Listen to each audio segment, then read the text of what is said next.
лекц явагдана. За фото эффект. Бодис дээр тусч байгаа гэрлийн үйлчлэл электронууд цацрах үзэгдлийг бол гадаад фото эффект гэж нэрлэдэг. Тэр нисч гарч байгаа электронуудыг бол фото электронууд гэж нэрлэнэ. За бодис бөөм цацрахыг бас эмис гэж нэрлэдэг. Тэгэхээр фото эффектийг бас фото электроны эмис, фото эмис гэж нэрлэдэг. Хэрэв бодисын гадаргаас электронууд нисэн гарахгүй байх юм бол ийм фото эффектийг дотоод фото эффект гэж нэрлэдэг. Дотоод фото эффектийн үед бодис дэх холбоос төлөвд байгаа зарим электронууд чөлөөт төлөвд шилжиж, за ингэснээр гүйдлийн чөлөөт зөөгчдийн концентрацийг нэмэгдүүлдэг.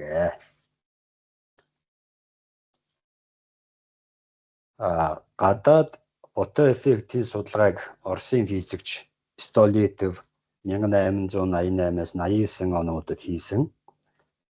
Гадаад фото эффектийн туршлагын схемийг бол энэ А зураг дээр үзүүллээ. За энд энэ А электрод бол цайрын ялтас. За энэ А электродыг сөрөг төвд холбочихно. За харин энэ Б электродыг эрэг төвд холбоно. За тэгэхээр катодоос суурж гарч байгаа электронууд анодод хүрч очоод тэгээд яг хэлхээ битүүрээд нүүдэлгүүн. Тусаж байгаа ультраяган цацралын үйлчиллээр хэлхээнд цахилгаан гүйдэл үүсхийг бол ажиглалтаар тогтоосон. За энэ гүйдлийг бол фото гүйдэл гэж нэрлэдэг. Энэ рестартын тусламжтайгаар А болон Б электродуудын хоорондох У хүчтэйг өөрчилж, за тэгээд фото гүйдэл У хүчтэйгээс хамаарлыг бас судалсан байна. За электродуудын хоорондох хүчтэл тэг байх үед хэлхээнд фото гүйдэл байх нь энэ графикаас харагдаж байна. За ингээд хүчтлийг шаашин нэмэгдүүлээд байх дээр фото гүйдэл маань хансан утгандаа хүрнэ. Энэ нэгэсэндээ хамгийн их утга нь яад хансан фото гүйдлийн үед нэгж хугацаанд энэ катодоос гарсан бүх электронууд анодод хүрж ирнэ. За ингээд хүчтлийг цаашин нэмэгдүүлээд байхад фото гүйдэл нэмэгдэж өсөхгүй.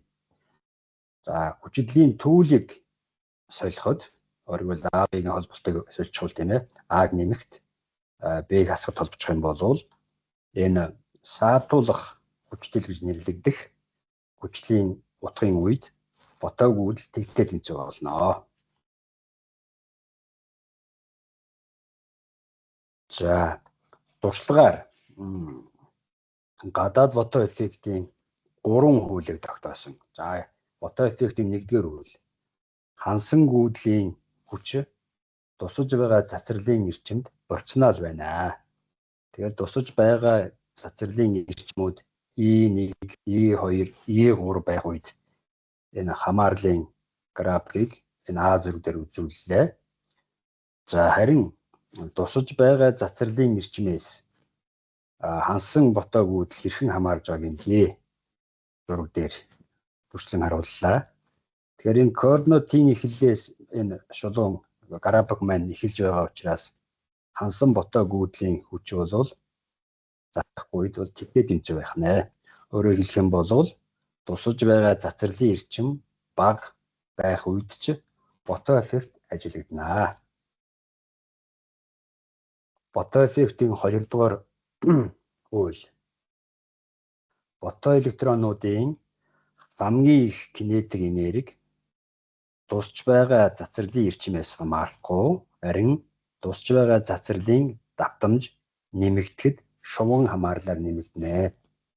Тэгэхээр бодисын электрон тусч байгаа цацралаас авсан энергийн зарим хэсгийг бодисын бөөмүүдэд тэр катодын гадаргаас сугран гарах хүртлээр өгөх учраас кинетик энерги нь тгээс хамгийн их утгын хооронд өөрчлөгдөнө. За энэ зураг дээр тусч байгаа цацралын давтамжаас фото электронуудын хамгийн их кинетик энерги хамаарахыг харлаа. За фото эффектийн 3 дугаар хууль энэ бол туршлагын хуулиуд гурлаа туршлагын хууль тийм ээ. Бодис бүр new minimum гэсэн элийн давтамжтай байна. Үүнээс бага давтамжтай цацрал бодисын гадаргаас электронуудыг сугалж чадахгүй юм аа. Тэгэхээр энэ хамгийн бага давтамжийг бол фото эффектийн улаан хил гэж нэрлэдэг. За зураг дээр CZ, рубиди, магний, мөнгөний хувьд тусаж байгаа цацралын давтамжаас фото электронуудын хамгийн их кинетик энерги хамаарах туршлагын хамаарлыг харууллаа. Тэгэхээр энэ хамаарлын шулуунууд бол параллел байна хоорондоо. Тэгээд энэ абсцисс тэнхлэг буюу давтамжийн тэнхлэгийг огтлж байгаа цэгүүд энэ цэгүүд болох төр тухайн бодисын фото эффектийн улаан хилийг тодорхойлно. За харин энэ шулууны үргэлжлэл босоод тэнхлийг огтлж байгаа тэр цэг бол гардын ажлыг илэрхийлнэ. Тэгэхээр заглагай соронзон долгион гих төсөөлөл дээр тулгуурлаад энэ фото эффектийн туршлагын 1-р хуулийг тайлбарж болно. Өөрөөр хэлэх юм бол тусаж байгаа гэрлийн энерги их байх тусам бодисоос их электрон сугаран гарна. За харин тэр фото эффектийн 2-р болон 3-р хууль зөвхөн квант онолоор тайлбарлана. Тэгэхээр квантын тухай ойлголтыг анх Германы физикч Планк физикт орж ирсэн. New давтамжтай хэлбэлзэл хийж байгаа альва хэлбэлзэх систем. За тухайлбал атом молекулын энергийг ижил хэмжээтэй энерги буюу энергийн квантыг бүхэл тоо дахин авсантай тэнцүү байх ийм дискрет утгуудтай байна. Иймд атом молекул дурын утгатай биш харин яах нь H-ны энергийг тодорхой бүхэл тоо дахин авсантай тэнцүү ийм энергитэй байна. За энэ H-ыг бол Планкийн давтамж гэж нэрлэдэг.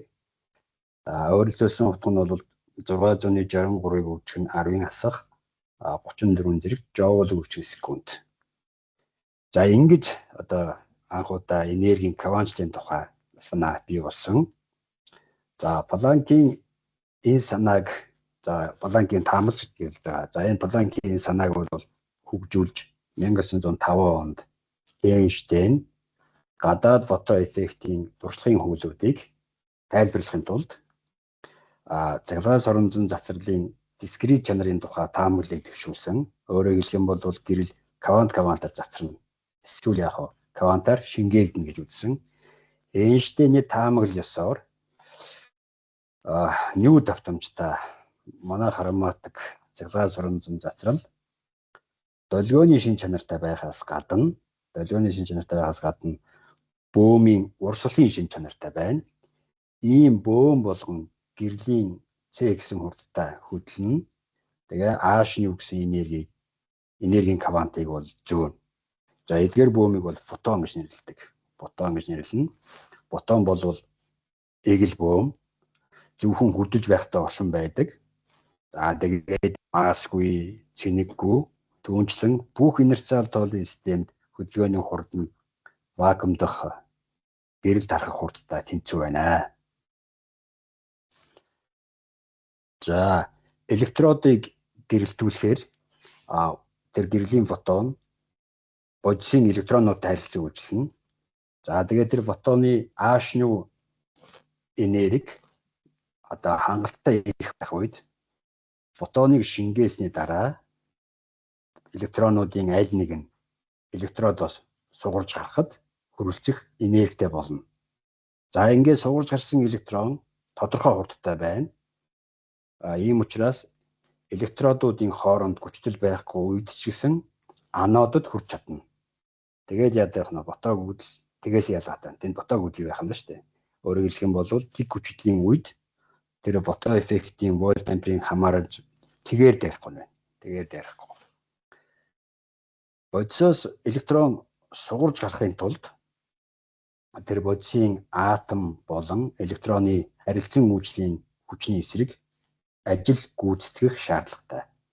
Иймд бодисын гадаргаас электроныг сугалж гаргахад шаардлагадах хамгийн бага энерги гаралтын ажил гэж байна. За ингээд шингээсэн квантын энерги H нь юу? Энэ маань яг нэг гаралтын ажилд зарцуулагдаад үлдсэн хэсэг нь болохоор сугарж гарч ирсэн тэр электроны кинетик энерги болно. Өөрөөр хэлбэл mv квадрат баг маягтай хэлж байгаа кинетик энерги. Иймд нэг өсөндөө энерги хадгалагдах хууль тулгуурлаад фотон электроны хувьд бол энэ тэгшлийг бичиж болно. Энэ тэгшлийг бичиж болно.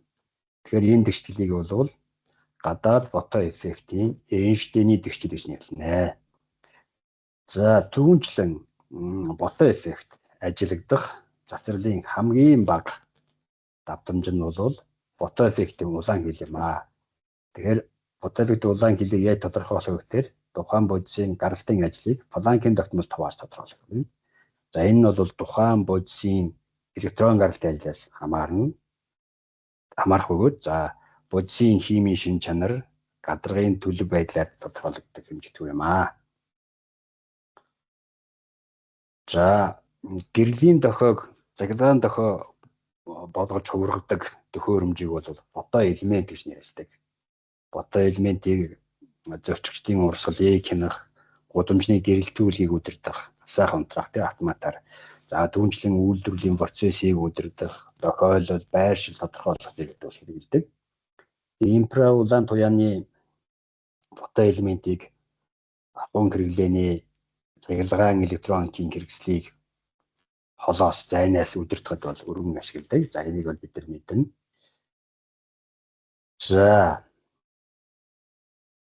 гэрлийн даралт. За 1873 онд Максвелл тэр өөрийн боловсруулсан цахилгаан сорон зөндөлгөөний онолыг агуулад гэрлийн даралтыг бол тооцоолсон. Гэрлийн даралтыг квантын үүднээс бол тайлбарж болно. За гэрэл нь толон гадарга дээр нормалаар тусч байгаа H нь гэсэн энергитэй фотонуудын урсгал бөгөөд 1 м квадрат талбайд 1 секунд хугацаанд N-ийг үржих нь H-ийн энергийг өгнө. За эндээс фотоны тоог олчж болно. За ингээд толиноос энэчнээс бүрэн ойлгож гадаргуу гэсэн үг тийм ээ. Толиноос фотон харимхаа ойх учраас импульсийн өөрчлөлт нь тэр фотоны импульсийн өөрчлөлт нь бол 2H-ны хуваах нь C-рэ. За цай бол гэрлийн хурд. Иймд толинд учруулах гэрлийн дараалт бол 2H-ийн хуваах нь C болно. За энэ нь бол тэр Максвеллийн тооцоолж гаргасантай бол тохирно. За одоо хар гадарга байвал за энэ үстэй бүрэн шингээгч гадарга.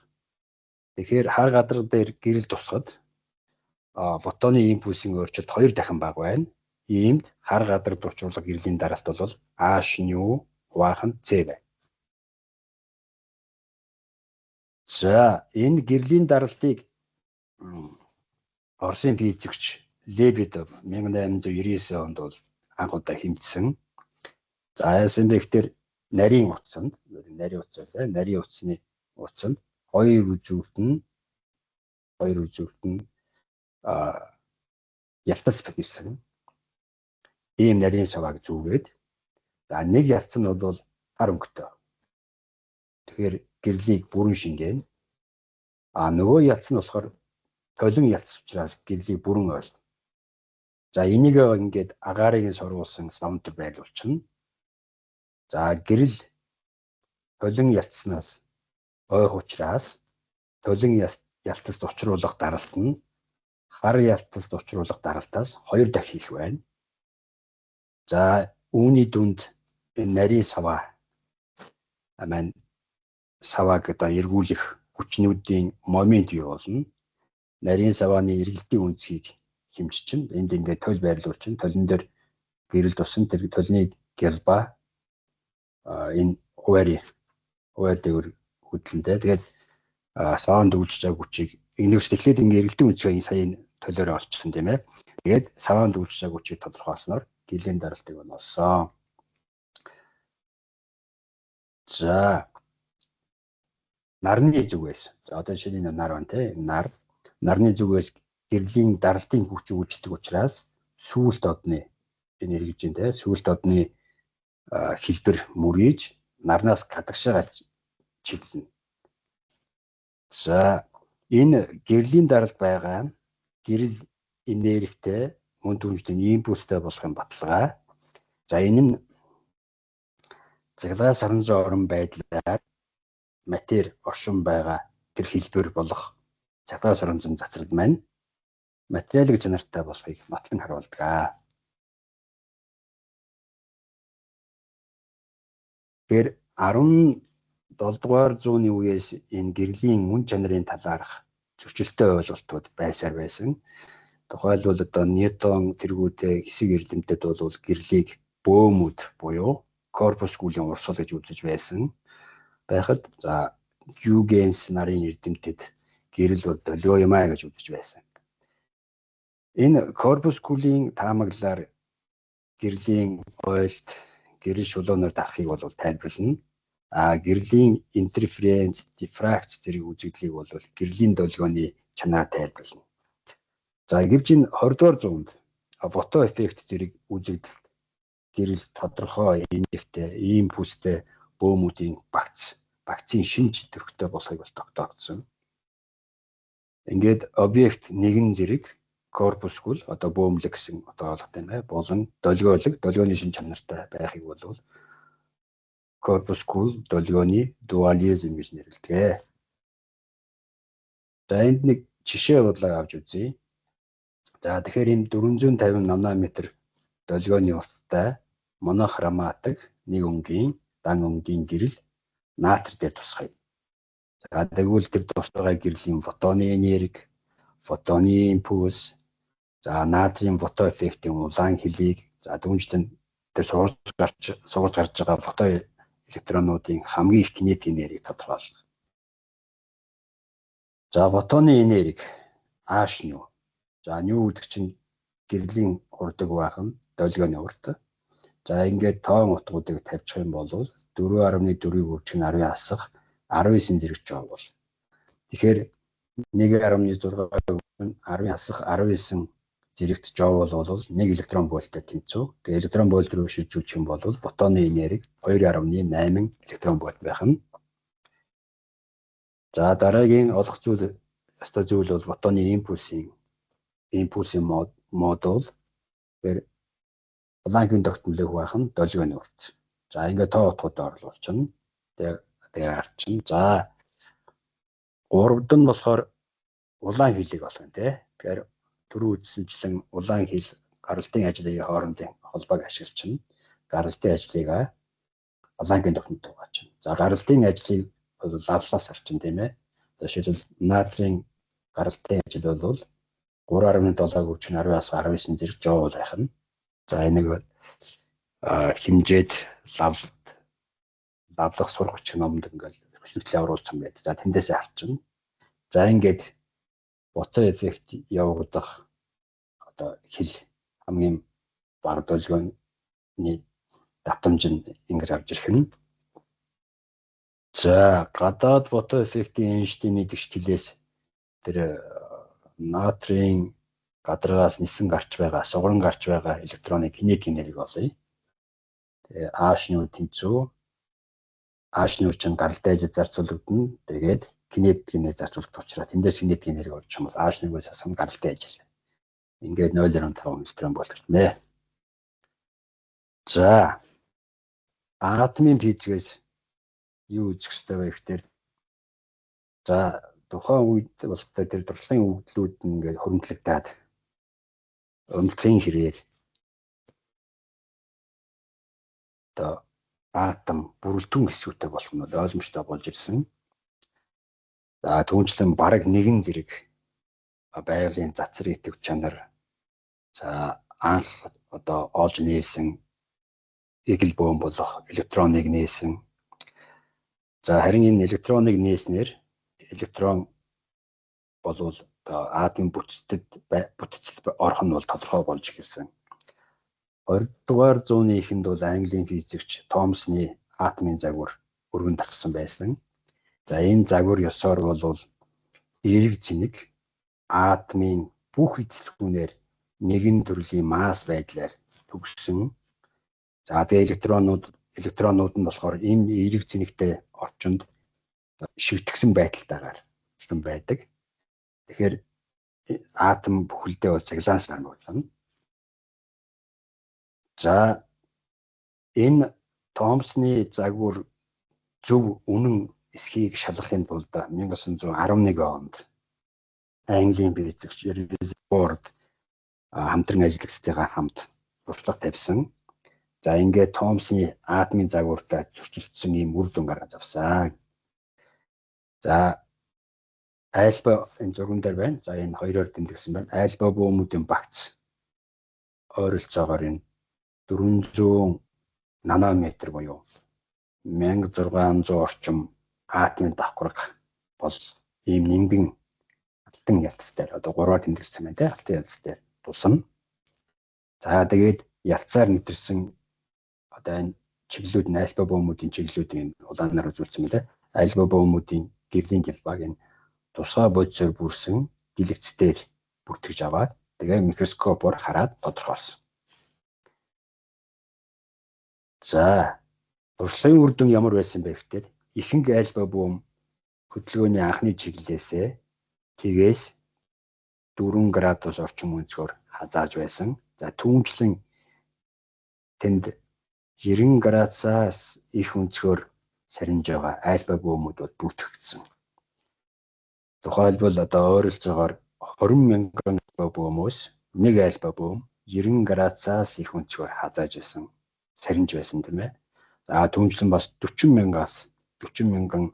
айлба бөмөөс нэг айлба бөм 120 градусаас их өнцгөр, 70,000 бөмөөс нэг айлба бөм 150 градусаас их өнцгөр хазааж байсан.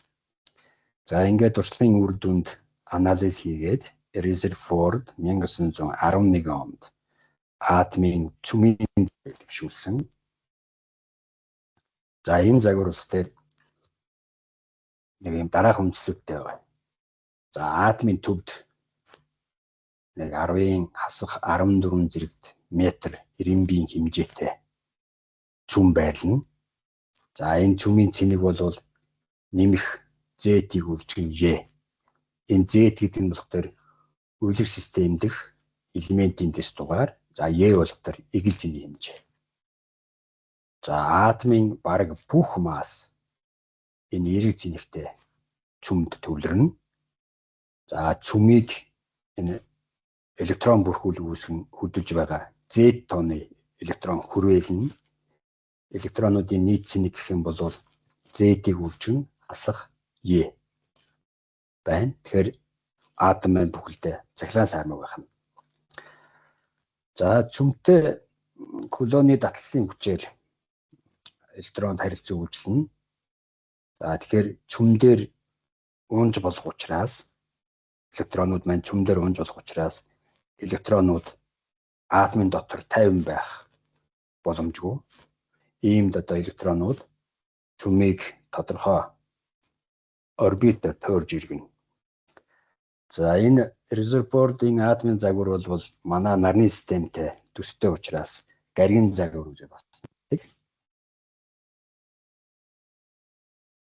За гэвч Чайштын анализаар уг загвар классик механик электродинамикийн хуулиудтай зөрчилдөж атомын доктортой байдлын туршлагын баримтыг бол тайлбарж чадахгүй байсан.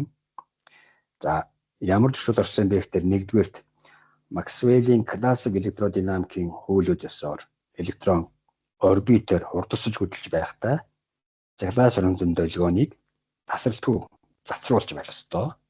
Ингээд цацралд электрон энерги алдаад энерги багасаад байх нь шүү дээ. Тэгээ цөмдөр унана. Ийм тохиолдолд бол атом докторгүй байх нь.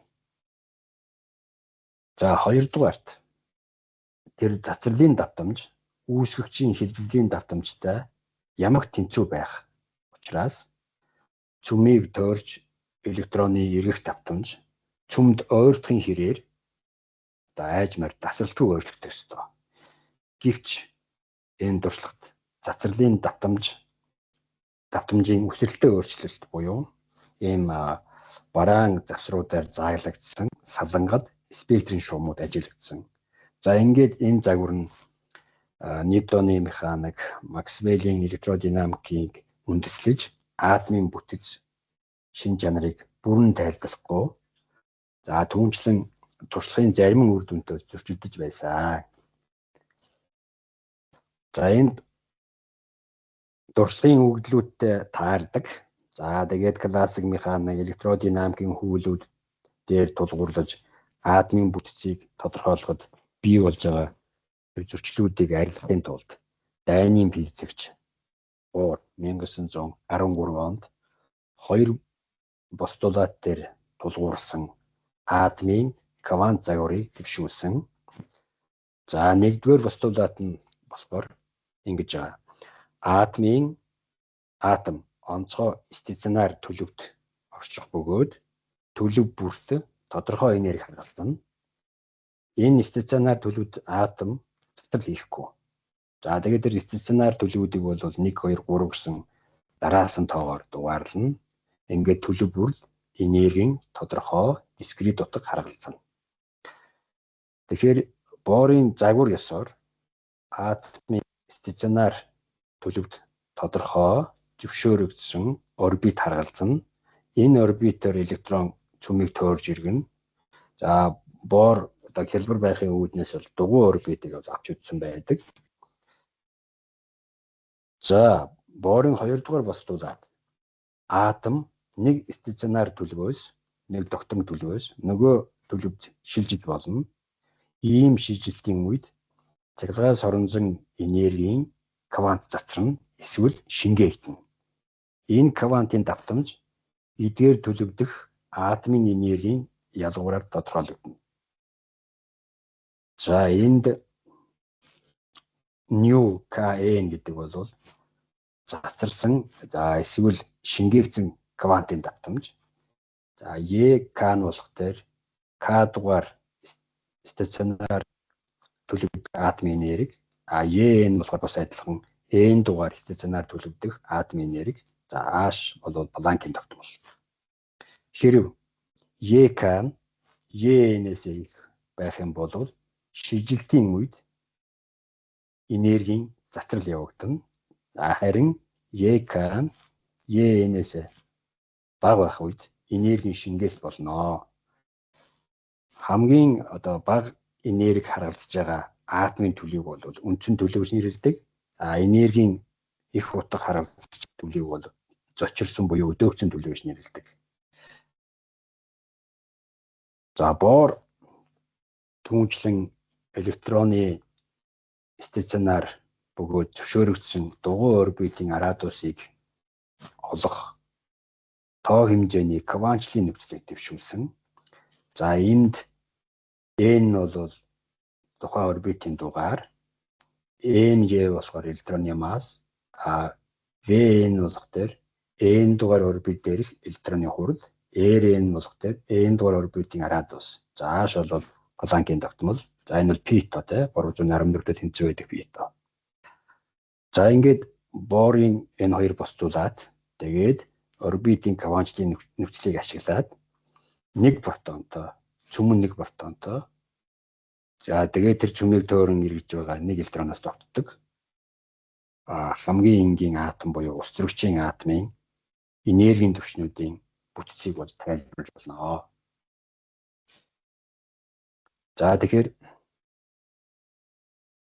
Ньютоны 2 дугаар хуулиасаар цөмийг тойрч R радиустай дугуй орбитоор V хурдтай хөдөлж байгаа электронд кулоны хүч төв төмөл хурд толгоолгоно. За энд бол K болох дээр 1 их бахан 4B эпсилон 0, эпсилон 0 бол цахилгаан тогтмол, E электроны цэнгийн модуль. За тэгээд энд нөгөө квантлын нөхцөлийг бичиж чинь энэ хоёр тэгштэглээ системээс N дугаар орбитын радиусыг олж болно. За тэр N дугаар орбит дээрх электроны хурдыг олж болно. За энэ болохоор N үлдээ N габраад энд болохоор N гэдэг доор нь хувааж өгч энэ хуваарьтна. За ус төрөгчийн атом дахь электроны энерги, за электроны кинетик энерги энэ байна. ЭМВ гадардаг байх нь 2. За нэмэх нь цөмийн цэглаа хязгаарддаг орон дох потенциал энергийн нийлбэртэй тэнцвэр. За яагаад энэ тас тэмдэг байгаа юм гэхээр за цөм бол нэмэх Е. Протон ч нэмэх Е цэнэгтэй. Электроны цэнийг бол хасах Е. За эсрэг тэмдэгтэй бөөмүүд кулоны хүчээр таталцсан.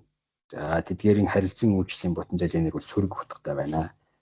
За ингээд нэг өсөндөө атом дахь электроны энерги цөм ба электроноос тогтох систем буюу атомын бүрэн энергитэй тэнцвэр байна. За ингээд энд болохоор урдныхаа утгыг оруулж чинь илэрхийлэг хэмжээнд оруулж чинь. За энд болохоор радиус илэрхийлэг тавьж чинь. Тэгээд эмэгтгээд тэгэх юм бол энд ийм тогтмолууд бий гарч ирнэ. Тэгээд энд n квадрат. Энэ тогтмолуудын утгыг оруулаад за тэгэхээр чинь joule нэгжтэй байгаа юм да. Joule нэгж электрон вольтыг шилжүүлэх юм бол 13.6 дасан дэгтэй тий 13.6 электрон вольтыг хуваах нь n квадрат. За ингээд альва төлөвдөх ус төрөгчийн атомын энергийг бол n томьёогоор тооцоолно. За энэ томьёосоор үндсэн төлөв буюу n нэгтэй тэнцвэр байх үеийн ус төрөгчийн атомын энерги бол хасах 13.6 электрон вольт. За цөмөөс электрон хязгааргүй хол байх оройг иончлогдсон төлөвт түүний энерги бол тэг электрон вольт байна. Ус төрөгчийн атомын энерги зөвхөн дискрет утга авах учраас квантлагдсан гэж нэрлэдэг. Энэ атомын стационар энергийн төлөвүүдийг төслөж харуулахын тулд энергийн диаграмыг ашигладаг. За атомын энергийн боломжит утгуудыг энергийн түвшнүүдийн схем хэлбэртэйгээр дүрслэнэ. За энэ нь болохоор энергийн зөвшөөрөгдсөн утгуудын ялгуурт гаргалзах тодорхой хэмжээтэй зайд байрлах ийм хэвтэр шугамуд байна. За нэг төлөвөөс нөгөө төлөвд шилжихийг бол энэ диаграм дээр харилцаа түвшнүүдийн хооронд чиглэлтэй босоо шугамар дүрслэнэ. За энэ сумны чиглэл нь бол шилжилтийн чиглэлийг илэрхийлнэ. Энэ нь хязгааргуудад тэнцүү. Одоо энэс дээшээ инертэй байгаа электрон бол чөлөөт бөөн болно. Тэгэхээр ямар ч инертэй байж болно. Энэс дээшээ бол. За атомоос электроныг салгах процессыг бол иончлалт гэж нэрлэдэг. Үндсэн төлөвд орших ус төрөгчийн атомоос электроныг салгахын тулд атомд өгөх шаардлагатай энергийг бол иончлалтын энерги гэж нэрлэдэг. За тэгэхээр ус төрөгчийн атомын иончлалтын энерги бол 13.6 электрон вольт байх нь. За иймд одоо иончлалтын энерги үндсэн төлөвд орших атомоос электроныг салгаж хязгааргүйд байрлуулахад гадны хүчний гүйцэтгэх ажилтай тэнцүү байна. За хязгааргүйд гэдэг нь юу илэрхийлж байгаа гэхээр электрон болон цөмийн харилцан үйлчлэлийг тооцохгүй байж болох зайг харуулж хэлнэ.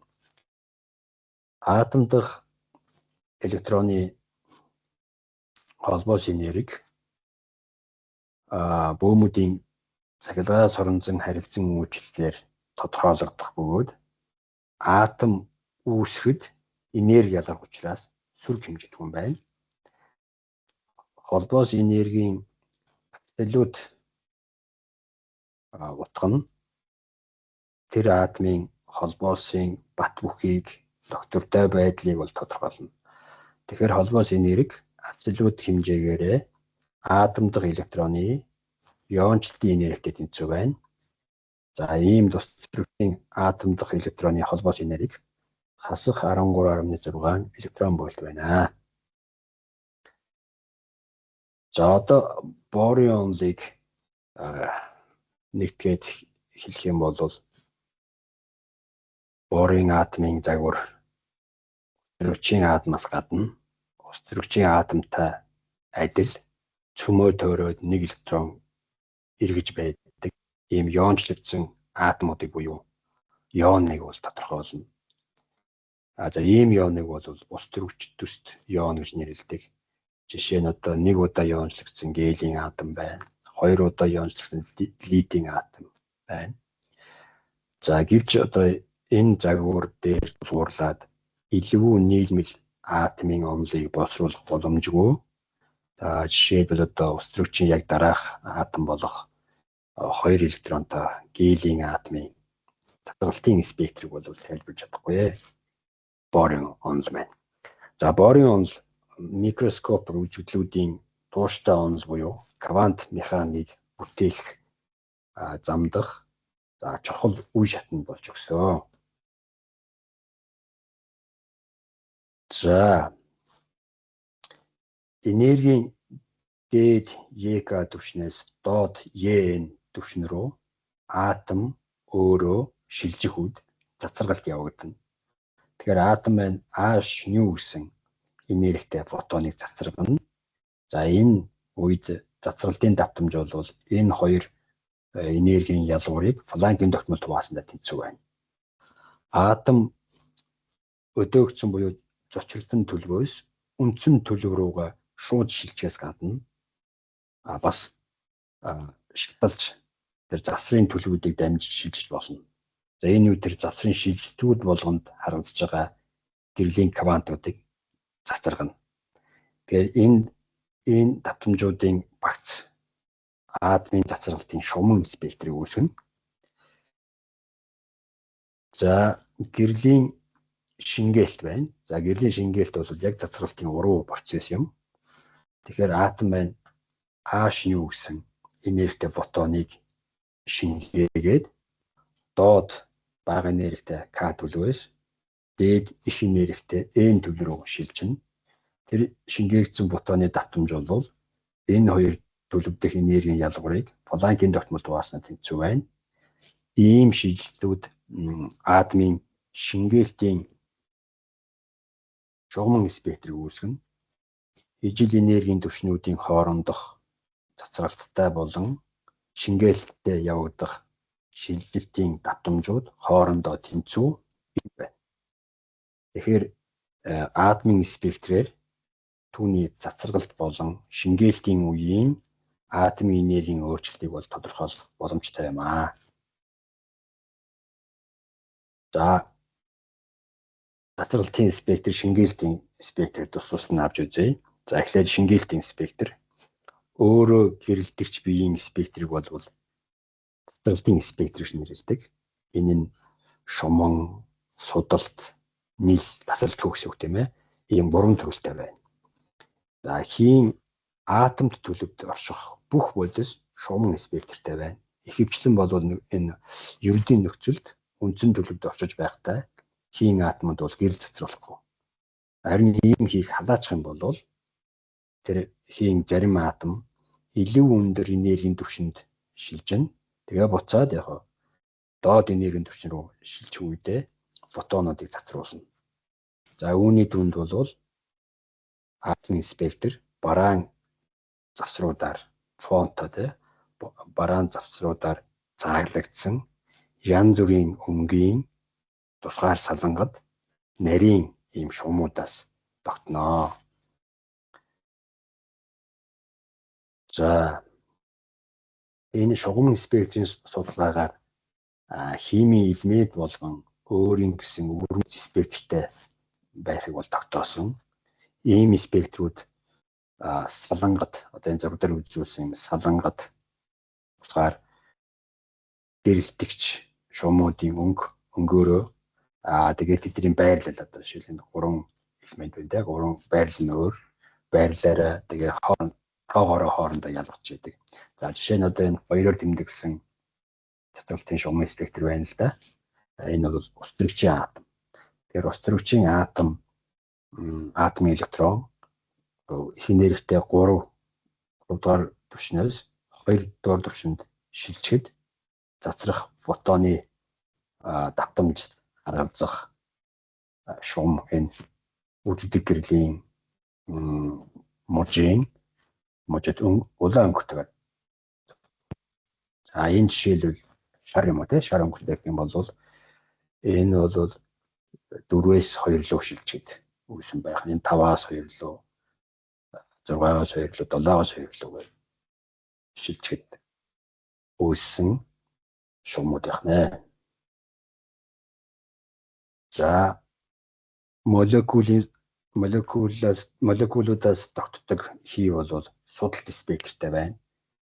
Атомын спектрээс ялгаатай нь ийм спектрт шигүү байрлсан олон тооны спектрийн шумууд ингээ бараан завсрууд болоод тэгээд зурсууд болоод судалтаа зурсууд болоод ингээд хоорондоо яг нь бараан завсруудад зааглагдсан байдаг.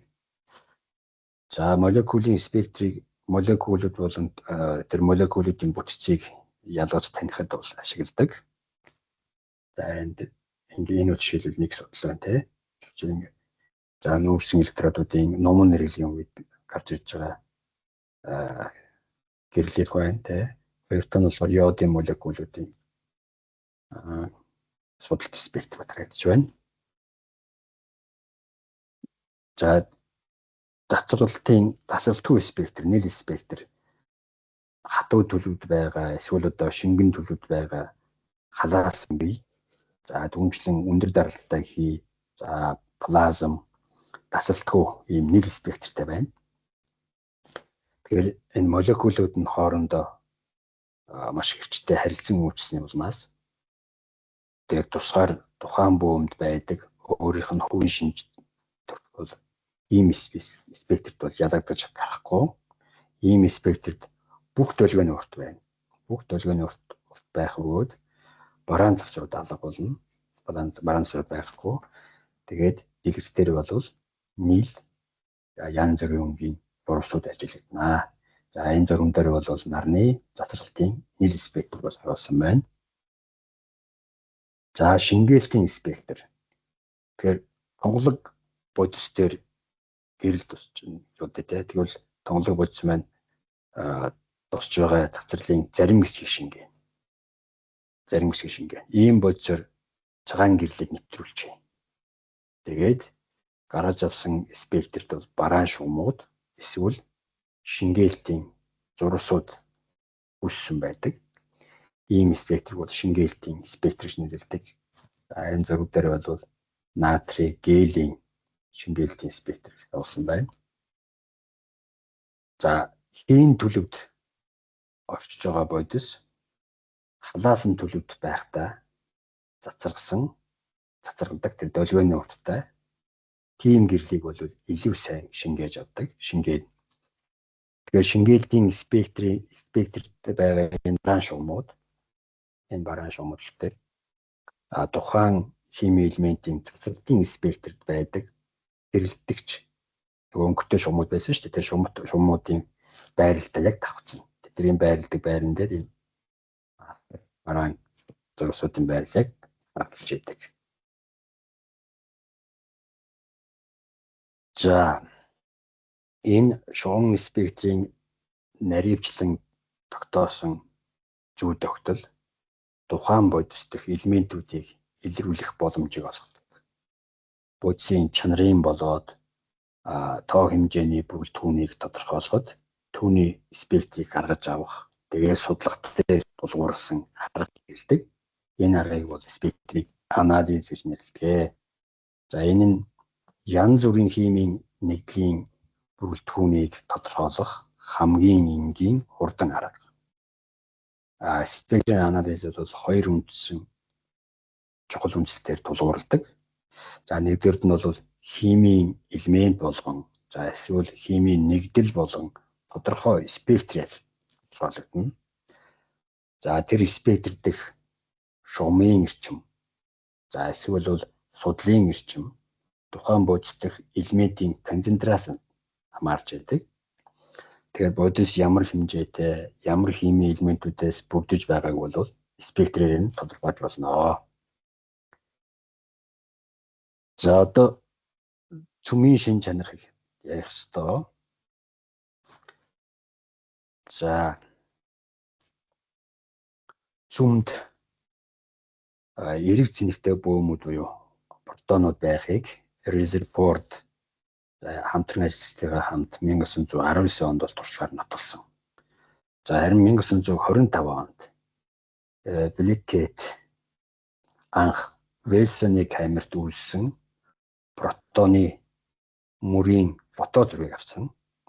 За тэгэхээр протон нь бол ус төрөгчийн ердийн атомын цүм бөгөөд за pH-ийг хвчлэн тэмдэглэсэн. 1930 онд Германы эрдэмтэн Фотье Бекер нар бериллийг айлбаа бөөмөр үйлчлэх үед явагддаг цүмийн уруулыг судалж маш их нэвтрэх чадвартай цацралыг илрүүлсэн. За 1932 онд Английн физикч Чэдвик уг цацралын шин чанарыг судлах туршлагаар протоны масстай зүүцгүүц харьцуулах хувьд масстай тэгээд цахилгаан сармаг бөөмүүд болохыг тогтоосон. Тэгээд энэ бөөмийг бол нейтрон гэж нэрлэдэг. Тэгэхээр зөвхөн доктортой цүмийн бүтэц байхдаа нейтрон доктортой байна. Чөлөөт төлөв цүмийн гадна нейтрон докторгүй бөөн болж докторгүй бөөн байна. Тэгээд тэр нейтроны амьдрах дундаж хугацаа бол 886 секунд байдаг. За ингээд 1932 онд нейтроны нээлтийн дараа зөвлөлтийн физикч Иваненко, Германы физикч Гейзенберг нар цүмийн бүтцийн протон нейтроны загварыг дэвшүүлсэн. За энэ загвар ёсоор бол цүм протонуудаас мөн нейтронуудаас тогтно. Тэгэхээр өнөөгийн физикийн төсөөллөөр протон болон нейтрон бол нуклон гэж нэрлэгдэх нэг бөөмийн хоёр өөр цэнгийн төлөв юм. Тэгэхээр нуклон нь цахилгаан цэнэггүй төлөвд байхдаа нейтрон эрэг цахилгаан цэнэгтэй төлөвд байхдаа протон болдог.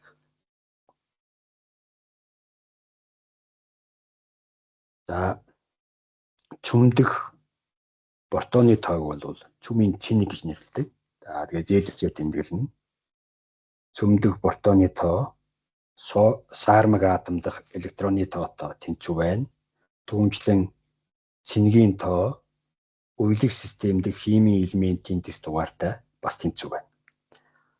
Цүмдэх нуклоны нийт тоог масс тоо гэж нэрлэдэг. Тэгээд том аавчгаар тэмдэглэнэ. Масс тоо элементийн атомын массын бүхэл хэсэгтэй тэнцүү байна. Протоны масстай бол нэгтэй тэнцүү, нейтронах бас нэгтэй тэнцүү, электроны масстай бол тэгтэй тэнцүү байдаг. Цүмдэх нейтроны тоо болохоор n А-аас Z гэж болно. А гэдэг чинь масстай тий. Z гэдэг нь цэнгийн тоо. Энэ ялгуураад тодорхойлно. Тэгэхээр цүмийг тодорхойлоход Z гэсэн цэнгийн тоо А гэсэн масстайг мэдхэд л хангалттай. Атомын цүмийг яг химийн элементийн тэмдэглэл шиг тэмдэглэнэ. Тэмдэглэлийн зүүн доод буланд Z цэнгийн тоог зүүн дээд буланд болохоор А гэсэн масс тоог бичнэ.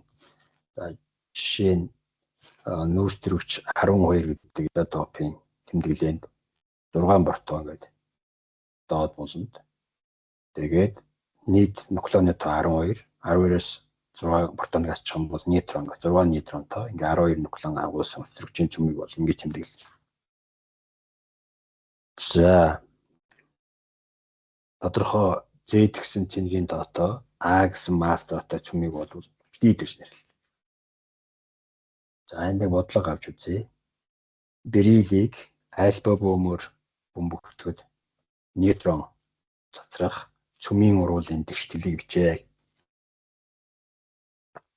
За цүмийн уруулыг бичихэд бол масс тооны хадгалагдах хууль, цэнгийн тооны хадгалдаг хуулийг бол хэрэглэнэ. За тэгэхээр бериллийг альфа бөмөр үйлчлээ. За тэгээд нэг бөм нэг чүм үйлчлээ. X гэдэг чүм, A гэдэг маст одоо Z гэдэг чүмийн одоо нейтрон гарсан. Нейтрон цэник учраас энэ Z-д тэгтээ тэнцүү. Нейтрон бол маст онол нэвтээ тэнцүү. Нэг нуклеон гэсэн үг шүү дээ. За ингээ урвалд орж байгаа бөөмүүдийн масс тооны нийлбэр урвалд орж байгаа брилийн масс тоо альфа бөөмийн масс тооны нийлбэр үүссэн бөөмүүдийн масс тооны нийлбэртэй тэнцүү. Үүссэн бөөм X цүмийн А масс тоо тэгээд нейтроны масс хоёрын нийлбэр тэнцүү. За энэ дээрээс тэр үүссэн цүмийн масс тоо бол 12-т тэнцүү гэдэг нь. За түүнчлэн урвалд орж байгаа бөөмүүдийн цэнгийн тооны нийлбэр. За брили 4 дийлэн зүг буюу альфа бөөм болохоор 2 ингээд 6 энэ талтан 6 тий. Урвалын өмнөх Z-ийн нийлбэр гэсэн үг. За урвалын дараах тэр үүссэн цүмийн цэнгийн тоо Z тэгээд нейтрон чинь цэник учраас тэг. Энэ дээрээс Z-ийн 6. Тэгээд нөгөө химийн үйлчлэх системээсээ бол атомын тестугаар 6-аар нь хөвөөд мастер хөвөөлж юм бол энэ бол нөөц төрөгч 12 мет изотоп болгоно. За изотопууд нэг химийн элементийн цөмүүд ижил тооны протонтой байх боловч ялгаатай тооны нейтронтой байж болно. Жишээ нь одоо нүүрс төрөгчийн цөмүүд ямагт 6 протонтой байх боловч 5, 6, 7, 9, 10 гихчлэн нейтронтой байж болно. За тэгэхээр ижил тооны протонтой ялгаатай тооны нейтрон агуулсан цөмтөө ийм атомуудыг бол тухайн химийн элементийн изотопууд гэж нэрлэдэг. За жишээ нь ердийн ус төрөгч байна. Нэг протон цөм нь болно. Тэгээд энийг дөөрөд нэг электрон гэж хэлдэг. Ердийн ус төрөгч. За энэ ус төрөгчийн изотоп болох D3 гэж нэрлэдэг. Цөмдөө бол нэг нейтронтой. За бусдымаараа бол ердийн ус төрөгч изотоптой ижилхэн.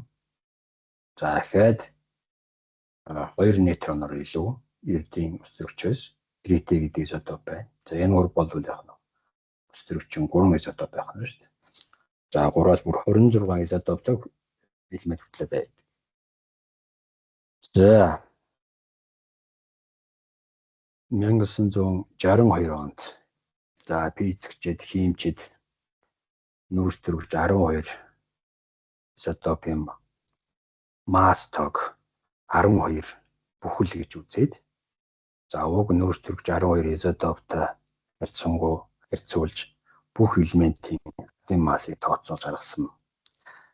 Тэгэхээр изотопын масс тоо бол түүний атомын массын бүх хэсэг нь байна. Жишээ нь одоо хүчил төрөгч 18 изотопын масс тоо 18. Харин тэр масс спектроскопийн аргаар тусгаар изотопын массыг бол маш өндөр наривчлалтай бол хэмжиж болно. За тэгээд энэ аргаар хэмжих юм бол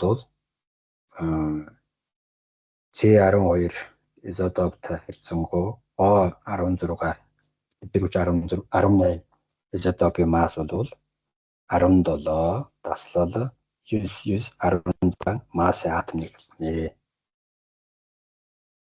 За элементүүдийн химийн шин чанар атомын массаар биш харин цөмийн цэнгийн тоо буюу элементийн цахилгаан сармаг атом дахь электроны тоо энергийн түвшнээр хуваарлагдах төвлөлтөөр бол тодорхойлогдно. Иймээс изотопуудын атомын масс ялгаатай байх боловч химийн шин чанар бол ижилхэн байна. За цөмдөх протонуудын хооронд цахилгаан статик түлхцлийн хүчнээс эдгээрийн хоорондох гравитацийн дацлын хүч бол асар их бага байна.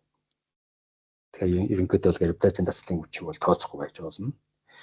За чүм фактортой байдгийн гол шалтгаан нь юу гэхээр протонуудын хоорондох цахилгаан статик түлхэлтийн хүчнээс гадна нуклеонуудын хооронд таталцлын чүмийн хүч үйлчлэгтэй холбоотой юм аа. Тэгэхээр чүмийн хүч гэж нэрлэж байгаа тийм. Энэ чүмийн хүч болохоор мөн чанарын хувьд бол цахилгаан сорон зүүн хүч, гравитацийн хүчнээс ялгаатай. Чүмийн хүч нь болохоор нуклеонуудын хоорондох харилцан үйлчлэлийн өөр төрөлд хамаардаг. За үүнийг бол хүчтэй харилцан үйлчлэл гэж нэрлэдэг. За чүмийн хүч бол дараах онцгой шин чанартай таталтын болон түлхэлтийн хүч байна. За чүмийн хэмжээний эренбийн зайд бол чүмдэгтлийн колоны хүчнээс ойролцоогоор 100 дахин их байна.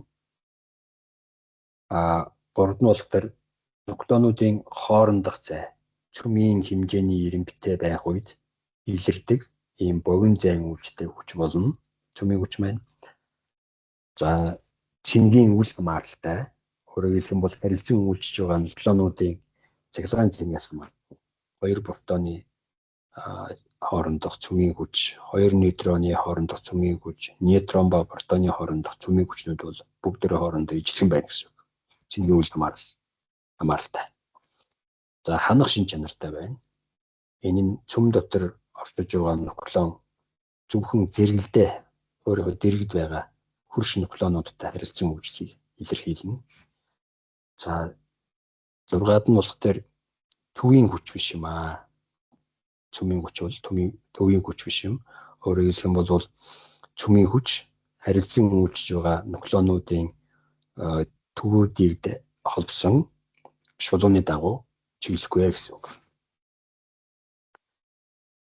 За чүмийн масс түүний нэгж. Тэгэхээр C12 изотопын массыг 12 бүхэлгээд аваад үтсэн гэж ярьсан шүү дээ. Тэгээд C12-ийн изотопын массын 12-1-тэй тэнцүү хэмжигдэхүүнийг бол массын атом гэж нэрлэдэг. Олон улсын нэгжийн систем дэх чүмийн хэмжигдэхүүний масс болон энерги маш бага тоон утгатай байх учраас тооцоолол хийхэд тохиромжтой байхын үүднээс энэ чүмийн бийцэгт бүх массын атомын нэгжээр буюу ман. За энерги нь болохоор электрон вольтоор илэрхийлдэг. Эйнштейний Е тэнцүү МЦ квадрат томыг ашиглаад массыг бас энергийн электрон вольт гэдэг нэгжээр илэрхийлж болно. Тэгэх юм бол Е хуваах Ц квадрат гэрлэн урдын квадрат л гэж шилжүүлж байна. За энэ дэлгэцэн дээр слайдн дээр болох тэр электрон, протон, нейтроны массыг ман нэгжээр болон энерги нэгжээр электрон вольт, мега электрон вольт нэгжээр илэрхийлснээр харагдана. За түүний доор янз бүрийн массын нэгж хоорондоо яаж холбогдгийг энд харууллаа. Жишээлбэл нэг массын атом нэгж гэдэг бол 1 таслал 6.605-ыг үржих нь 10⁻27 зэрэг кг болно. Системийн нэгжээр бол за энийг жоулыг хуваах нь гэрлэн урдны квадрат руу шилжүүлэх юм бол 1,492-ыг үржих нь 10⁻10 зэрэгт болно. За энийг электрон вольт руу шилжүүлээд мега электрон вольт болгочих юм бол 931.5 мега электрон вольтыг хуваах нь гэрлэн урдны квадрат болно. За энд 1 мега электрон вольт бол 1,602-ыг үржих нь 10⁻13 зэрэг жоул болно. Өөрөөр хэлбэл 1 электрон вольт гэдэг нь 1,6-ыг үржих нь 10-19 зэрэг жоул байх нэ. За чүмийн массын наривчилсан хэмжилтээр аливаа чүмийн масс түүнийг бүрдүүлж байгаа салангад тогтчих протонууд болон нейтронуудын массын нийлбэрээс бага байдгийг бол тогтоосон. Цөм болцсон байх үеийн масс, за салангат тус тустай байх үеийн масс ялгаатай байх нь шүү дээ. Тэгэхээр энэ за дельтэмээр тэмдэглэж байгаа. Энэ зөрүүг Z гэдэг нь бол салангат байгаа протонуудын тоо, нэг протоны масс MP ингэх юм бол салангат байгаа нийт протоны масс гараад ирнэ. Нэмэх нь агаас Z гэдэг чинь нейтроны тоо болчихно. Нэг нейтроны массаар үржих юм бол салангат байгаа нийт нейтроны тоо гараад ирнэ. Тэгээ энэ протон салангат байгаа нейтрон протонуудын нийлбэр массыг үлгэнээр хооронд нь чинь. Тэгээ асчих юм бол асна энэ цөмөгтэй яг ийм тооны протон, ийм тооны нейтроноос тогтож байгаа цөмийн масс. Тэгмэл зөрүүтэй байх нь шүү дээ. Дельтм гэсэн зөрүү байна. За энэ зөрүүг бол цөмийн массын дефект гэж нэрлэдэг. Тэгэхээр цөмдөх нуклеон их л байх тусам л яг массын дефект их байна. Тэгэхээр масс ба энергийн харилцан холбооны Эйнштейний E тэнцвүүд дельтмийг үржих C квадрат. Дельтм чинь массын дефект.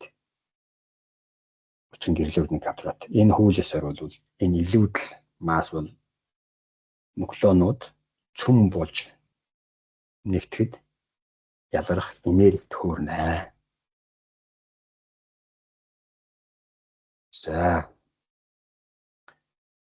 одоо ингээд цөмийг салангат байгаа нуклеонуудад болгож задлахад шаардлагатай хамгийн бага энергийг цөмийн холбоос энерги гэж нэрлэдэг. Өөрөөр хэлбэл бид нар яах нь вэ? Массын дефектээ гэрлийн өрдний квадратаар үржиж юм шүү дээ. Энэ бол эерэг хэмжигдэх юм байна. За нэг нуклеонд ноогдох холбоос энергиг бол цөмийн үеийн холбоос энерги гэж нэрлэдэг. Энэ нь тухайн цөмийн бат бөх өөрөөр хэлбэл холбоос байдлыг тодорхойлно. Цөмийн холбоос энергийг масс тоонд нь зүйлсэндээ тэнцвэг байна. Тэгэхээр цөмийн үеийн холбоос энерги их байх тусам цөмдөх нуклеон бүр хөрш зэрэгэлдээ нуклеонтойгоо сайн холбогдсон байна гэсэн үг. За хувийн холбоос энерги болон цөмийн масс тооны хамаарлыг илэрхийлсэн график энэ слайдер үзүүлээ. Босоод тэнглэхийн дагуу бол хувийн холбоос энерги мега электрон буйлт хуваах нь нэг нуклеонд ноогдох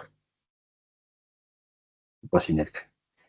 Тэ чиглэлийн дагуу болох төр тэр цөмдөх нуклеоны тоог баталж байгаа. За одоо шил масс тоо 1. Тэгэхээр хувийн холбоос энерги бол 1 МeV. Энэ утгаас за масс тоо 16 байх үеийн 8 МeV энд дээ 8 МeV утга хүртэл хурдан өснө. Энэ гэх юм. За максимум болохоор масс тоо 56 орчим байх буюу төмөр 56 изотопын цөмийн орчим бол максимум энэ графикийн максимум байдал нь. Тэгээ дараа нь айжмаар буурсаар за уран аны цөмийн орчим нэг 7.6 МeV байх нь. Тэгэхээр түрүүн хэлсэнчлэн холбоос энерги их байх тусам бат бөх байна гэсэн чинь. Тэгэхээр дунджаар нэг 12-оос 60 масс тоотой ийм цөмүүд бол хамгийн бат дунд хэсгийн цөмүүд бол хамгийн бат бөх байна. За түүнчлэн цөм энэ графикийн төв рүү шилжвэл хувийн холбоос энерги нь өсөж байна. Тэгэхээр ийм шилжилтийг бий болгодог аливаа цөмийн урвал бол энергийн хувьд бол ашигтай байна. Өөрөөр хэлбэл энерги ялгарны энэ шилжилтийн үед тэгэхээр масс тооны өөрчлөлт 0-оос тэгээс 50 мужид хөнгөн цөмүүдийн синтез буюу нэгдэх урвал. За харин масс тооны өөрчлөлт 250-аас 50 мужид хүнд цөмийн ваагдах урвалын хувьд бол ийм түрүүний ярьсан шилжилт бол боломжтой. Өөрөөр хэлбэл хувийн холбоос энергийг энэ тохиолдолд өснө. Тэгээ энерги ялах учраас хөнгөн чүмүүдийн синтез хүнд чүмийн хуваагдах урвал бол энерги хувьд ашигтай байх нэ. Тэгэхээр энэ хоёр урвал дээр тулгуурлаад энерги гаргаж авдаг. Атомын цэцлэг станц шигэл хүнд чүмийн хуваагдах урвалыг тэнд хэрэглэдэг. Хөнгөн чүмүүдийн нэгдэх синтезийг бол одоо хараалан хавлын чүмийн реактор зохион бүтээгээгүй байна. Тэнд зохион бүтээч юм бол асар их энерги гаргаж авч болох боломжтой юм аа. За жишээ бодлого авч үзье. Бериллийн 8 гэдэг изотопын цөмдөх нуклеонуудын холбоос энергийг олгоо гэж. Тэгэхээр бериллийн цөм бол 4 протонтой 8 нейтронтой. 4 протон 4 нейтронтой 8 нуклеонтой тийм ээ. Цөмийн бүтцэд орж байгаа бөөмүүдийн массын нийлбэр. За ингээ болчихно 4 протон байгаа учраас нэг протоны массыг электрон вольтоор мегаэлектрон вольтоор илэрхийлсэн өөрчлөн. За нэмдэг нь нейтрон 4 нейтрон байгаа учраас нэг нейтроны массыг мэвэр илэрхийлсэн өөрчлөн. Ингээ хооронд нь нийлэх юм бол цөмийн бүтцэд орж байгаа нуклеонуудын массын нийлбэр 7511.4 МeV болно. За иймд бериллийн цөмийн холбоос энерги нь уг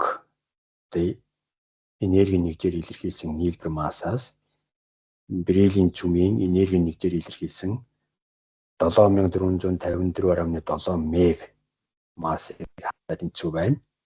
За ингээд энэ ялгуур маань 56.7 МeV. Өөрөөр хэлбэл бериллийн цөмийн холбоос энерги 56.7 МeV байна.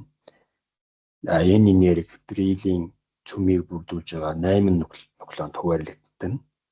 Тэгэхээр нуклеон бүрд ноогдох хувийн холбоос энерги гэх юм бол цөмийн холбоос энергийг хуваах нь нуклеонотой буюу за манай тохиолдолд бол бериллийн цөмийн холбоос энерги 57 МeV хуваах нь 8 нуклеон. Ингээд нэг нуклеонд ноогдох холбоос энерги буюу хувийн холбоос энерги нь 7.1 МeV байна. За энэ бол дурсгын өгөгдөлтэй бол яг. За одоо дараагийн сэдэв бол цацраг идэвх чанар.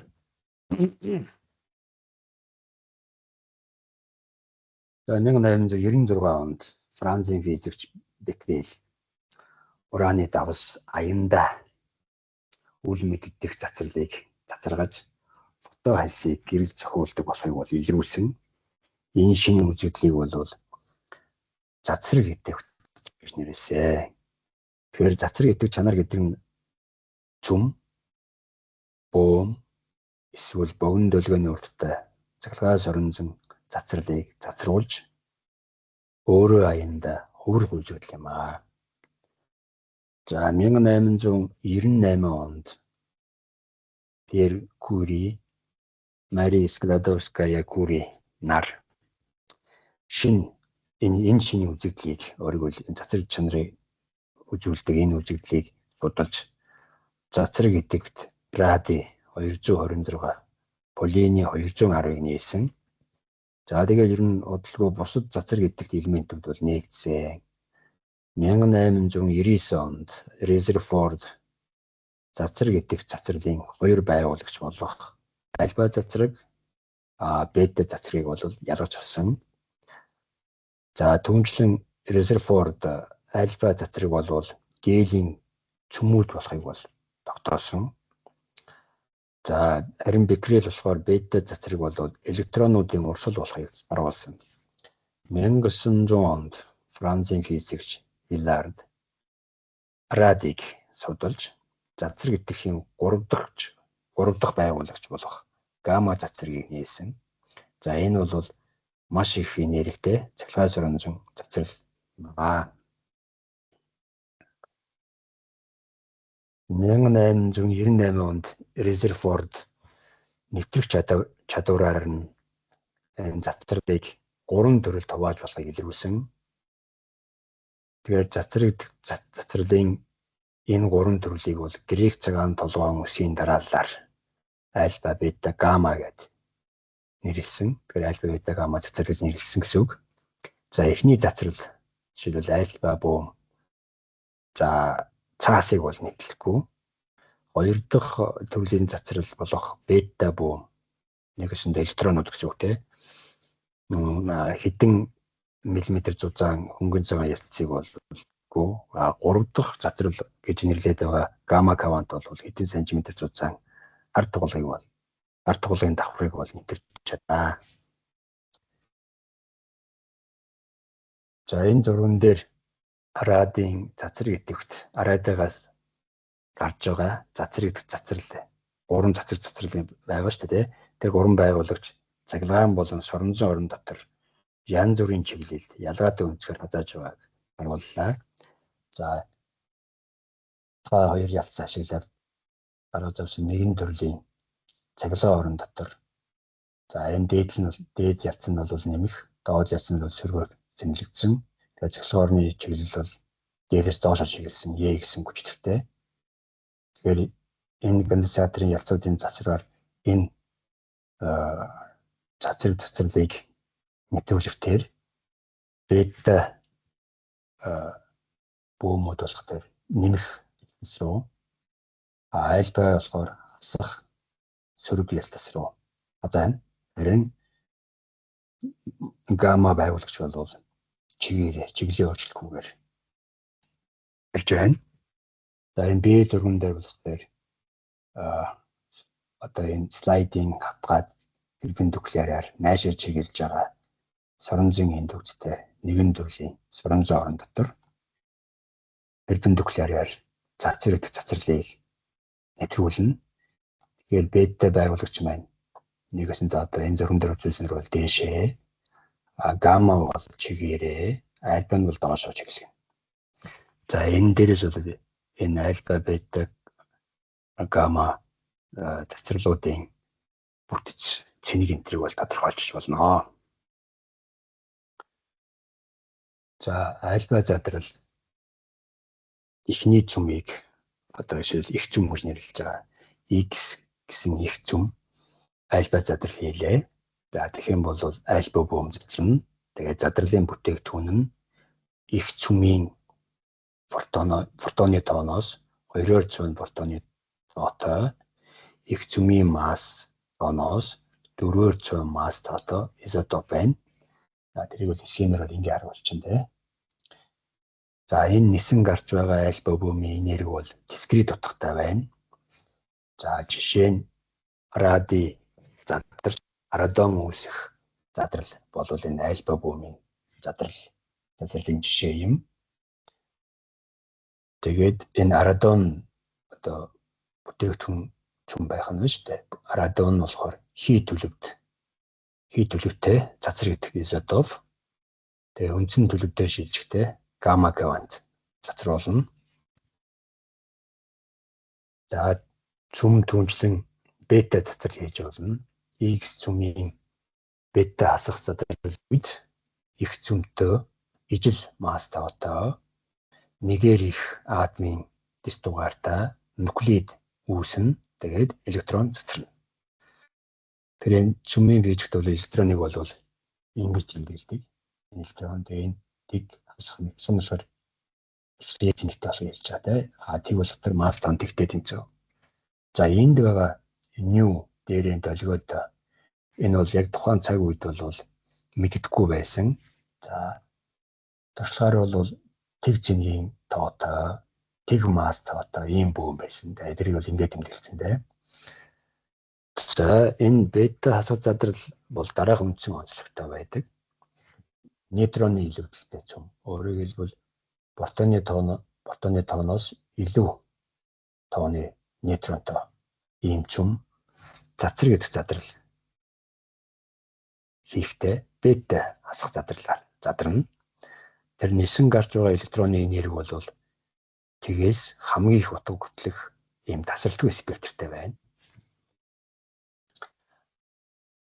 Нейтрон одоо үргэлж нейтрон болон протоноос тогтдог чүм бета хасах задралын үед электрон цацрагж байгаа сонин тий. Уг нь бол нейтрон протон цацрамар байтал байх нь электрон цацрагж гэдэг нэг чадaltaа.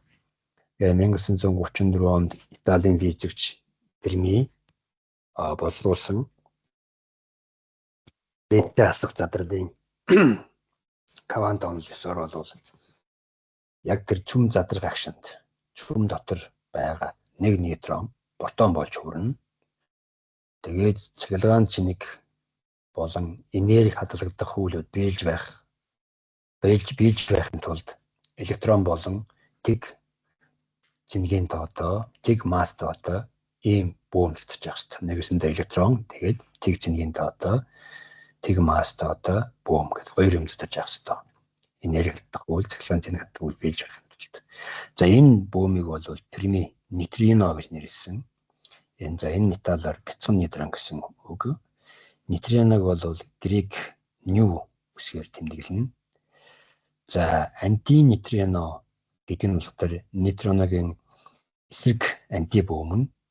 За антинейтрино электроны хамт цацарж байгаа нь бета хасах задралын үед электроны энерги тгээс хамгийн их утга хүртэлх ямар ч утгатай байж болохыг бол харуулна. За ингэснээр бол энерги хадгалах хууль болон туршлагын баримттай бол таарна гэсэн үг.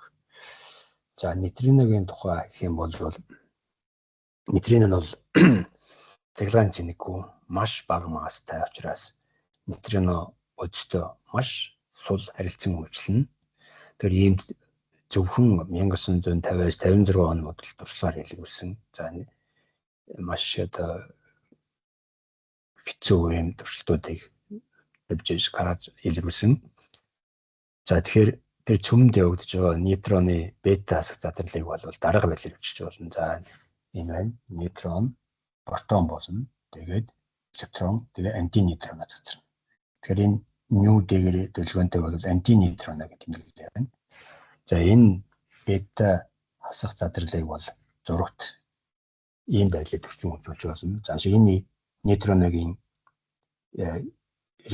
спины эргэлтийн чиглэл анзаарах юм бол нейтрон, протон, электрон гурвал ижлэн чиглэлтэй байхад антинейтроных бол эсрэг чиглэлтэй байна. Өөрөөр хэлбэл нейтрино, антинейтроно хоёр бол бүхэн нийтлэх. Бүх масс одоо юу бүхэн нийтлэх те. Хоёулаа цэнэггүй учраас юугаар ялгаддаг те зөвхөн спинийн чиглэлээр ялгаад байдаг. За гамма цацрал энэ дөрвөн авч үзсэн чүмийн альфа болон бета задралаас ялгаатай нь бол гамма цацрах үед элементийн хүрэл болдоггүй. Энэ X чүм өдөржин төлөв байж байгаад гамма цацрахад үндсэн төлөвтэй шилжиж байна. Тэгээд цацарж байгаа бета цацралын энерги бол тасралтгүй спектртэй байдаг. За ингээд ерөнхийд нь түүнээс ярих юм бол бүх цацар гэдэгт задрал энерги ялгарулж явагдана. Өөрөөр хэлбэл цацар гэдэгт чүмийн масс задралын бүтээгдэхүүнүүдийн чүмийн массын нийлбэрээс их байх нэ.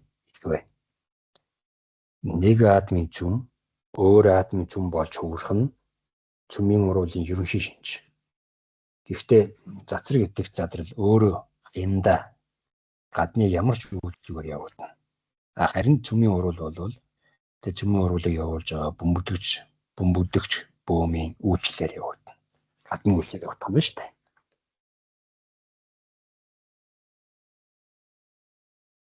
За байгаль дээр бол олон докторгүй изотопууд байна.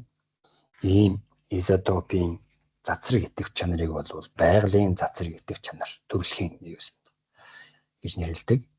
270 орчим доктортой изотоп байх бол за хурдсуур ашиглаад реакторт цөмийн реакторт гаргаж авсан ийм зохиомжтой изотопийн тоо бол ойролцоогоор 3000 байна. Ийм изотопийн цацар гэдгийг бол зохиомжоор гаргаж авсан изотопийн цацар гэдгийг бол чанарыг бол зохиомж цацар гэдэг чанар гэж нэрлэдэг. Цацраг гэдэг изотопыг гаргаж авах үндсэн арга бол доктортой изотопыг их энергитэй бөөмүүдээр үйлчлэх, бөмбөгдөх арга юм. За ийм зорилгоор хурдсуур бүтээгээд энэ хурдсуурд протонуудын түүнчлэн электронуудын багцыг хурдсгаад цөмийн реакторт гаргаж авсан нейтронуудыг бол ашигладаг. За цөмийн реактор гаргаж авсан нейтронуудыг доктортой изотопыг бөмбөгтөд хэрэглэх нь мөн хурдсуур дээр хурдсан протонууд, электронуудыг бас зохиомол изотопыг гаргаж авах хэрэглэдэг байна. За аж үйлдвэрт бол изотопыг бол зэврэлт, элэгдэл зэргийг судлахад түүнчлэн янз бүрийн материалын зарцуулал, технологийн процессыг явагдах хугацааг тодорхойлоход хэрэглэдэг. За гамма цацрагийг жишээлбэл онцлог болон эмчилгээ хийх зорилгоор хамгаалах ухааны салбаруудад өргөн хэрэглэдэг. За докторгүй цөм өөрөө аяндаа спонтанаар задрна. Энэ нь хугацааны ямар ч агшинд явагдаж болох учраас тодорхой цөм бүр яг хизээ задрахыг бол урьдчилан хэлэх боломжгүй. Туршлагын үр дүн ёсоор цацраг гэдэгт элементийн задрал зөвхөн тухайн элементэд байдаг тодорхой хурдтай явагдана. Өөрөөр хэлбэл элемент бүрийн задралын хурд өөр байна. За энд нэг хагас задрлын үе гэдэг ойлголтыг хэрэглэдэг. Хагас задрлын үе нь болохоор уг хугацааны туршид цацраг гэдэгт атомуудын тэн хагасан задрах хугацаа юм. Хагас задрлын үе цацраг гэдэг задралын хурдны тоо хэмжээг тодорхойлох хэмжигдэхүй юм. Тэр бодис бол шингэн зүйлхийн төлөвд байхаас түүний хагас задрлын үе бас марахгүй.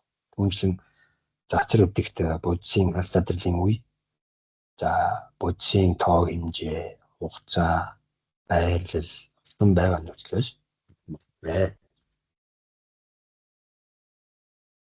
Тэгэхээр цацраг задралын хуулийг гаргая.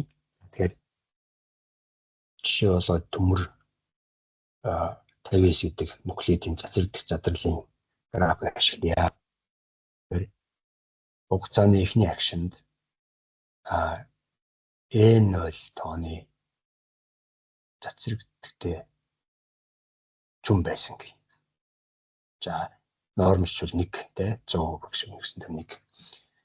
Тэгээд хагас задрлын үедээ тэнцвэр хугацааны дараа задрлын үеийн тосор бол тоон 2 дахин багассан. 2.1 ийм болсон гэх. Хагас задрлын үе нь бол 46 хоног. Жишээ төмөр 50S гэдэг нуклеидийн хувьд бол 46 хоногийн дараа бол 2 дахин тоон цөөрнө. Дахиад ийм хугацааны дараа анхны тооны 4.1-тэй тэнцвэр болно. Тэгээд 4.1 92 хоногийн дараа юм болсон. Гэх мэтлэнгээр задраагүй үлдэж байгаа цөмийн хэмжээ бол ингэж хэлбэгдэнэ. Энэ хагас задрлын үедээ тэнцвэр хугацааны дараа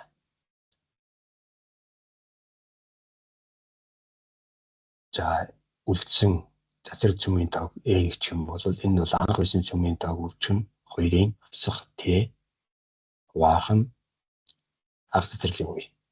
Ингэж илэрхийлэгдэнэ. Энийг бол цацраг гэдэг задралын хууль гэж нэрлэнэ.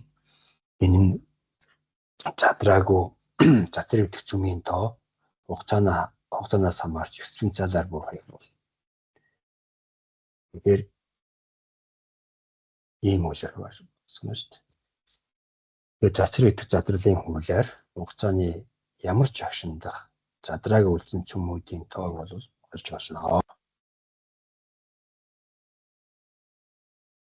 Нэг зүйлийн жишээ болгож үзье. Тэгээд засварлаа. Цацраг гэдэгт бодисын 20% нь eta 1-ээр тэмдэглэж байгаа 20%-ийг 2 цагт задардаг бол 4 цагт анх байсан цөмийн хичнээн хөв нь задрах вэ. Өөрөөр eta 2 болох юм тийм ээ. Тэр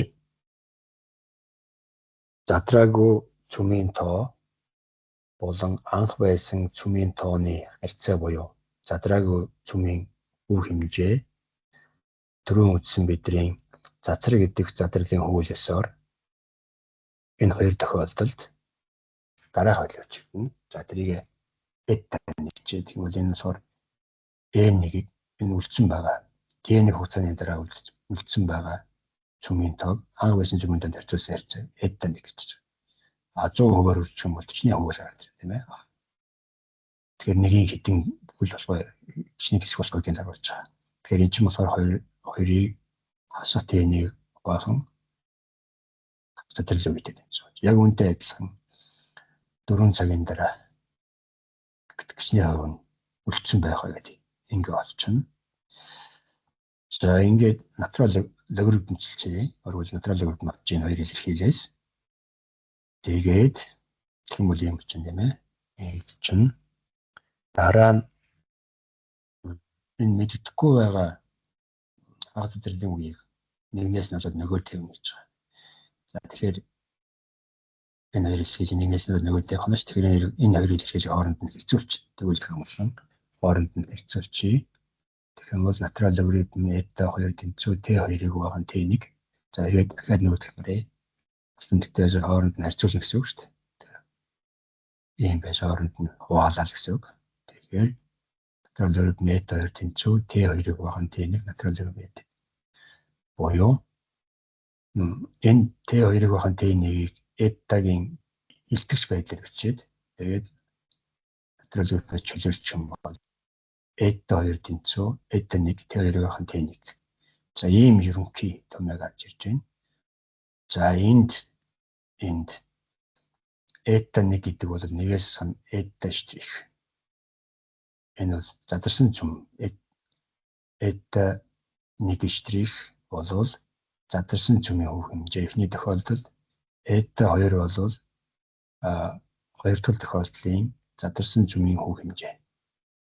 Энийг eta 2 eta 1 хооронд оруулаад тавьчихна. За тэгээд эндээс eta 2 штрих болчих юм бол нэгээс асгана. Аалтан дотор нэгээс асгана eta 1 штрихын квадрат. Штрихийн t2-ыг хуваан t1-ийг гэсэн. Ингээд eta 1 штрих чинь 0.2 буюу 20 хөв. T2 чинь 4 цаг, t1 бол 2 цаг. Тэгэхээр чинь 0.8-ийн квадрат 0.64 нэгээс асчих юм бол 0.36. Өөрөөр хэлэх юм бол анх байсан цацраг идэх цөмийн тоо 4 цагийн дараа бол 38 хувь задрна гэсэн үг. 38 хувь багасна гэсэн үг. За ингээд энэ сэдв атом цөм өсөн сэдвийг Илюбрентийн агуулгын хүрээнд бол үжил судлаа. За тэгэхээр энэ сургалтын атом цөм өсөн сэдвийн сургалтын материалыг авахыг сонирхох юм бол энэ имэйлээр мэйл бичээрэй. За ингээд баярлалаа. Тодруулж асуух зүйл юу байна?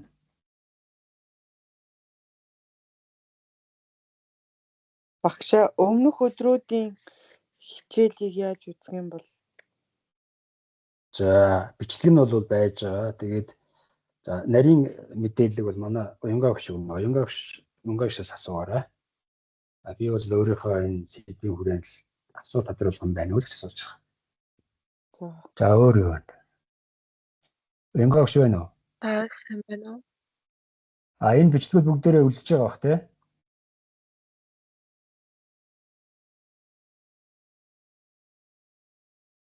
За өөр тодруулж асуух зүйл юу байна? Атомын сэдвээс ер нь нээш дээр хэр их гүнзгийрүүлж орж байгаа бол ер нь.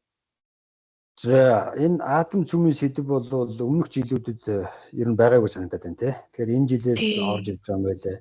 Тэгээд нөгөө зэрэгэл төвшин бүрд нэг л орж ирсэн байлаа тийм ээ.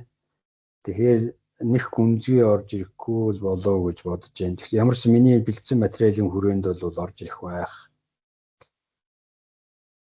нэг асуулт нэг бодлого байлаа шүү дээ тийм ээ. Тэгээд өмнөх жилүүдэд ирж исэн бодлогууд асуултуудыг нэг эргээд харах. Би ч гэсэн бас энэ материалыг бэлтгэхдээ бас эргэж харсан л да өмнөх жилийн материалуудыг. Тэгээд тэрний төвшөнд ямар ч ирсэн онлайн болон бас нэг бодлого очдог тийм бай төвчний мэдээлэл тийм төвшин бэлдсэн л да материалаа. За өөр тодруулах зүйл юу вэ? Ани слайдыг энэ Teams-ийн групп дээр тавьж болох болов уу? За яа босгоногүй би асуул авлаа. Босгүй чи ингэж бодож энэ доор миний имэйл аяг харагдаж байна уу? Энэ рүү чи мэйл өчиж би чамруу явуулчих. Тий, энэ рүү чи мэйл өчиж би чамруу явуулчих болно. Слайдаас гадна надад PDF файл байгаа материалаараа энэ сэдвээс илүү өргөн хэмжээний. Тэгээ энэ бол яг зөвхөн л тий дандаа админ шин чанар, цөмийн шин чанартай асуулт бодол байх болов уу гэж би бодоод тэр нөгөө чүм хөтөлбөрийн агуулгатайгаас гарч байгаа нийцүүлэл бичсэн л дээ. Чи хүсэх юм бол энэний хаягаар чи надад мэйл явуулж би PDF файлын чамаа явуулчих болно. За өөр тодруулах зүйл юу вэ? За тэгвэл дуусчих гоо те. За маргааш манай нэг багш дахиад нэг лекц байгаа тийм ээ. За тэндээ хамаарагдаарай. За баяртай. За баярлалаа. Баярлалаа. За миний сая юм асуусан хүмүүс те. За. Өмнөх өдрийн хичээлүүдийг Одоо чи юм том дараа тийм. тий. Чамаа сая нэмчлээ. Юу яагаад энэ нөгөө файл гэсэн дотор нь рекорд гэдэг бичлэгүүд нь байгаа за. За. Ишээ ороод үзээд авч болно. За баярлалаа. Би зүгээр үзээд авчираа татаж болохгүй шүү. За яа. Тэгээд зүгээр өөрийнхөө үзээд тэгээд багш нараас асуух юм байвал энэ багш нөгөө групп дотор чинь багш нарын мэйл аягууд байгаа. Тэгээд чи мэйлээр холбогдоод асуужаад файлыг авъя гэж зөвшөөрөл авч болно за. За баяртай. Маргааш сургалт маань Цагтхан Соронцонгийн 2 дугаар хэсэг байгаа. Тэгээд 15 цагаас болно шүү. За хүүхдүүд ээ. За баяртай. За баярлалаа.